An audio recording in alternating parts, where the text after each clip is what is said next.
భయపడాల్సిన అవసరం లేదు. ప్రజాస్వామ్యంలో మనం ఎవరికి భయపడాల్సిన అవసరం లేదు. చరిత్రలో నియంత్రణ కూడా చెత్త కింద కొట్టుకొని పోయారు. ఒక ముసలాంలో ఒక సద్దాం హుసేన్ శివరాత్రికి ఇట్లైనా తీసుకోండి, చరిత్ర పుటల కర్మలు అయిపోయినారు. ఇలాంటి నియంత్రణలు తప్ప ఎవరు కూడా చరిత్రలో మిగిలలే. ఇక చంద్రశేఖర్ రావు ఎంత ఊరితో పోయేవాడు. మా నర్సరీ చెప్తాడు, అన్నయ్య కొట్టి రావలేదన్నా, రూమ్ లేచి ఫ్యాన్ 5 మీద పెడతా, వాడే ఆపడే తీసుకోవాలి. నిజమే, రూమ్ లో కనుక ఫ్యాన్ బయటకు పెడితే ఆ కూడా తీసుకోవడం కొట్టుకుంటారు.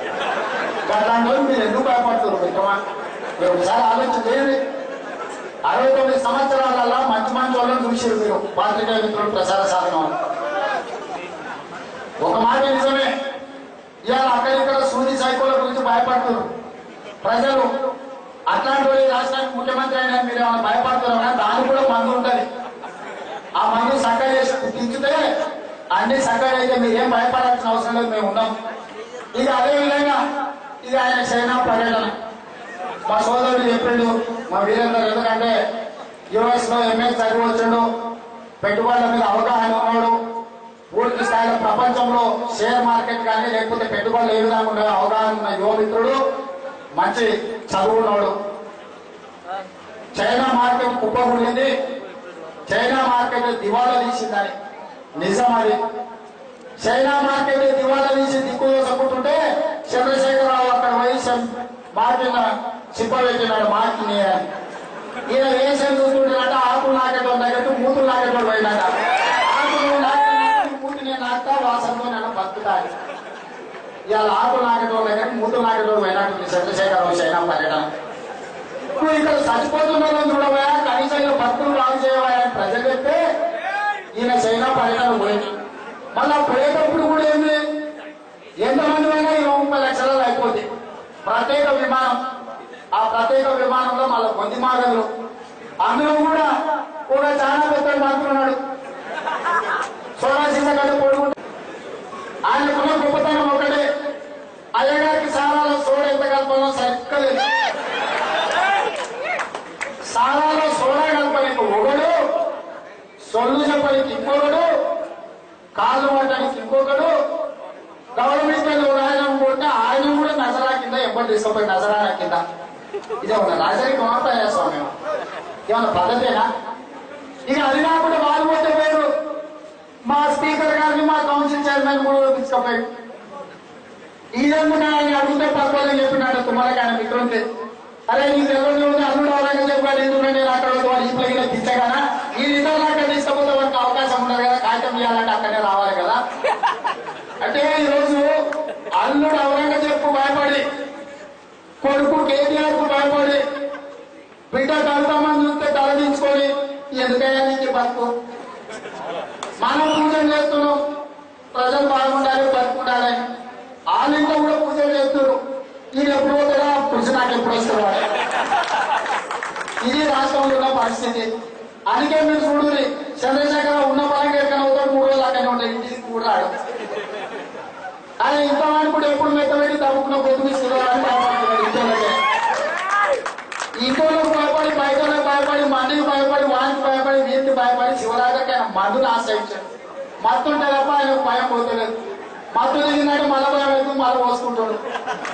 అసలు ఏం తెలియకపోతే మనం ఏమని అనుకుంటామని బయటకు వస్తుండు. ఏం పెద్ద కనిపిస్తే ఏం మంచి కనిపిస్తే దాన్ని కూడగొడతా అంటాడు. రోజు సచివాలయాన్ని కూడగొడతా అన్నాడు. ఎర్రగడపోతే ఉన్న హాస్పిటల్ కూడగొట్టా అన్నాడు. అటకలు పోతుంటే నీళ్లు కనిపిస్తే టైం మాట నిలగొట్టా అన్నాడు, పలగొట్టా అన్నాడు. ఇంద్రాబాద్ పసరం ఉంటే దాన్ని తొవ్వేస్తా అన్నాడు. అటు పోయి ఉస్మానియా పోతే మంచిగా నిజాం నవాబ్ వెంకట్కి ఎప్పుడో కట్టాడు. మంచి గురించి పైకెళ్ళి చూస్తే దాన్ని కూడా ఇరగొట్టా అన్నాడు. ఇక ఆయన అట్లా చెప్తుంటే ఆయన అంతే తెగుతుంటే మేము కిందనే ఎగకపోతే ఎట్లా మహబూదారి షార్మినార్ కూడా ఇరగొట్టం పలగొట్టం అంటున్నాడు. అసలు ఏం జరుగుతుంది రాష్ట్రంలో నేను అడుగుతున్నా. అసలు ఏమన్నా వీళ్ళకి అసలు ఎవరికన్నా ధమాకుందా? ఇట్లా ధమాకు లేని వాళ్ళు అందరినీ చుట్టూతో జమ చేసుకుని చంద్రశేఖరరావు గారు మన రాష్ట్రాన్ని అదో పాటు చేస్తున్నాడు. నిన్న కాక మొన్న నేషనల్ క్రైమ్ రికార్డ్ బ్యూరో భారతదేశంలో అత్యధికంగా రైతుల ఆత్మహత్య చేసుకున్న సర్వే చేసింది, నివేదిక ఇచ్చింది. మొట్టమొదటి మహారాష్ట్ర 2000 శిరలు చచ్చిపోతే 10 జిల్లాల తెలంగాణ నష్టపోయిందని చెప్పి ప్రభుత్వం నివేదికలు చెప్తుంటే 895 మంది రైతులు ఆత్మ బలిదానాలు చేసుకుంటుంటే ఈ సన్యాసి చంద్రశేఖరరావు మందు తాగి ఫామ్ హౌస్ లో పడుకుంటుంది తప్ప పురుగుల మందు తాగి చచ్చిపోతున్న రైతుల గురించి ఎందుకు సమీక్ష చేస్తలేడని నేను అడుగుతున్నా. నేను ఒకటే చెప్తున్నా ఈ సందర్భంగా నీ తప్పులని అట్లాటోళ్ళే చరిత్రలో ఎక్కడ పోయిందో చెప్పుకునే పరిస్థితి. ఇక నువ్వేందయా మా కార్యకర్తలు గట్టిగా నడిస్తే ఆ నడిచేటప్పుడు గాలి తగ్గుతో కూడా నువ్వు బతుకుంటలేవు, చక్కగా నిలబడలేవు. నువ్వు ఈ పార్టీని ఖాళీ చేస్తావా? ఇదేమన్నా నీ ఫామ్ హౌస్ లో మధు సీసనా? రాత్రి కూర్చుంటే పొద్దుగాల వరకు ఖాళీ గాలికే. ఈ పార్టీ ఖాళీ అయిపోయింది, ఇంకా ఆలోచన చేయాల్సిన అవసరం లేదంటాడు ఆయన. అంత పొడుగున్నాయన ఇక్కడ రమ్మంటున్నా. ఒకసారి ఇట్లా చూడబడుతున్నా. మా మోహన్ ముదిరాజు ప్రమాణ స్వీకారానికి ఎంతమంది నువ్వు కూడా ఎక్కడికైనా పోతే ఎంతో మంది ఉంటారు, కానీ మొత్తం పోలీసులే. ఎవరితో ఉంటాడో ఎవరు చెప్పుతో కొడతాడో అని చెప్పి మంత్రులను కాపాడడానికే నువ్వు పోలీసులను పెట్టుకొని పోతున్నావు, మేము మా కార్యకర్తలు పెట్టుకొని పోతున్నాం. ఇవాళ మీరు ఎక్కడైనా చూడండి, ఉన్నోళ్ళని వచ్చిన వాళ్ళని అడుగురే. మఫ్టీలు ఎంతమంది పోలీసులు ఉండరు, డ్రెస్సులు ఎంతమంది పోలీసులు. తెలంగాణ ఉద్యమకారులు, తెలంగాణ విద్యార్థుల కోసం, తెలంగాణ ఉద్యోగస్తుల కోసం, తెలంగాణ సమాజం కోసం ప్రాణాలు అర్పించి తెలంగాణ తెచ్చిన మీరు ఈ రోజు పోలీసు పహారాలో తెలంగాణ ప్రాంతంలో తిరుగుతున్నారంటే మీరు దొంగలన్న సంగతి తెలంగాణ ప్రజానికం మిమ్మల్ని గుర్తించాలని నేను ఈరోజు చెప్తున్నా. నేను సవాలు విసురుతున్నా.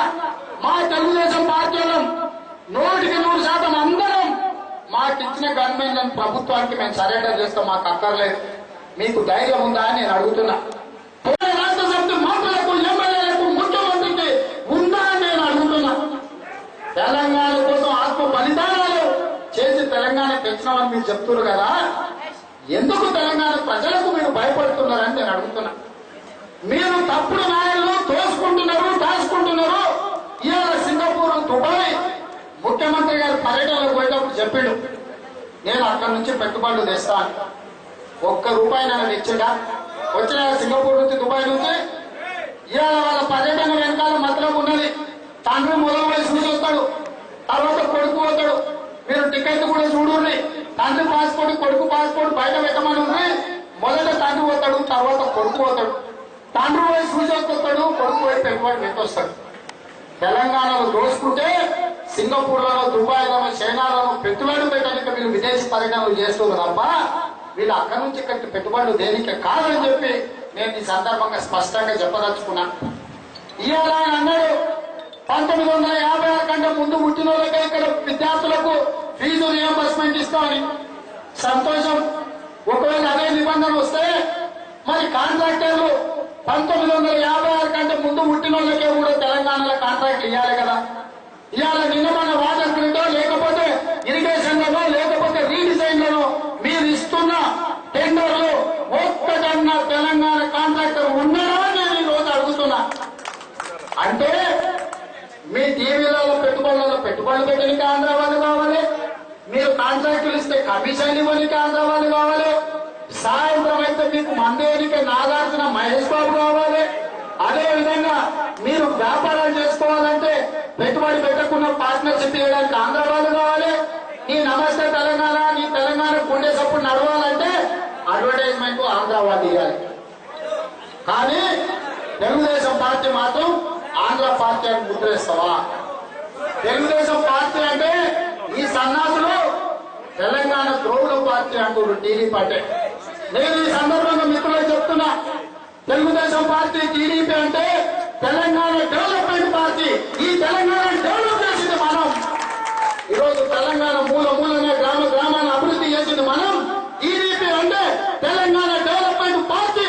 రేపు భవిష్యత్తులో కూడా తెలంగాణను డెవలప్ చేసేది కేవలం తెలుగుదేశం పార్టీ అని చెప్పి ఈ సందర్భంగా మిత్రులందరూ తెలియజేస్తున్నా. చాలా సమయం అయింది, నీకు ఆకలి అవుతుంది, నాకు కూడా కడుపులో ఎలుకలు ఉట్టులాడుతున్నాయి. మా గాంధీ కోపాన్ని